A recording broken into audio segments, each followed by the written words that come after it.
ஒரு 4 பசங்கன்னா சின்ன பசங்க பள்ளிக்கூடம் போறவங்க சேர்ந்து ஒரு இளைஞரை அறிவாளால வெட்டி ரத்தம் ஒழுக உயிருக்கு போராடுறவரை வீடியோ எடுத்து சோசியல் மீடியால பப்ளிஷ் பண்றாங்க. இது சினிமா கிடையாதுங்க, நம்ம ஊர்ல நடந்திருக்கு. திருத்தணியில ஒரு வடமாநில சகோதரர் சுராஜ்னு அவர் பேரு, ட்ரெயின்ல போறவரை இந்த ரீல்ஸ் எடுக்கிறதுக்காக 4 சின்ன பசங்க சேர்ந்துக்கிட்டு ஒரு மாதிரி அவரை அருவாளால வெட்டுற மாதிரிலாம் ஏதோ பண்ணி அவர் பயந்து திருத்தணியில இறங்கி ரயில்வே இறங்கி நடந்திருக்காரு. பின்னாடியே போய் அவர் அருவாளால வெட்டி ஏன் அவங்களுக்கும் அவருக்கும் இவங்களுக்கும் எந்த சம்மந்தமும் கிடையாது, எந்த முன்பகும் கிடையாது, எந்த காரணமும் இல்லை. வெறுமனே ரீல்ஸ் எடுக்கிறதுக்காக எப்படி அருவாளை வெட்டுவானா 4 பேரும் கஞ்சா குடிச்சிருக்காங்க.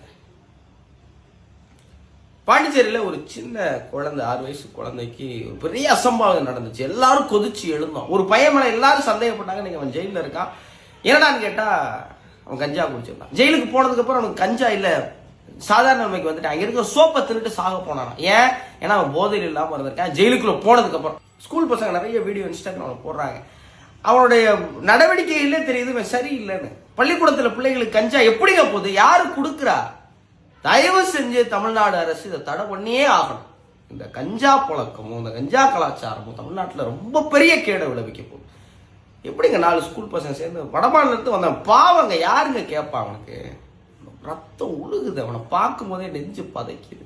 மது ஒழிக்கணும்னு ரொம்ப நாளா சொல்லிக்கிட்டு இருக்கோம். அதை மீறி கஞ்சாத்திரம் ஒண்ணு வந்துருச்சு. இதை எப்போ ஒழிக்க போறோம்? அதை ஒழிக்கலைன்னா இந்த இனம் ஒழிஞ்சு போயிடும். இந்த அடுத்த தலைமுறை கஞ்சாங்கிற கேவலமான போதையில அழிகிறத ஒருபோது என்னால ஏற்றுக்கவே முடியாது.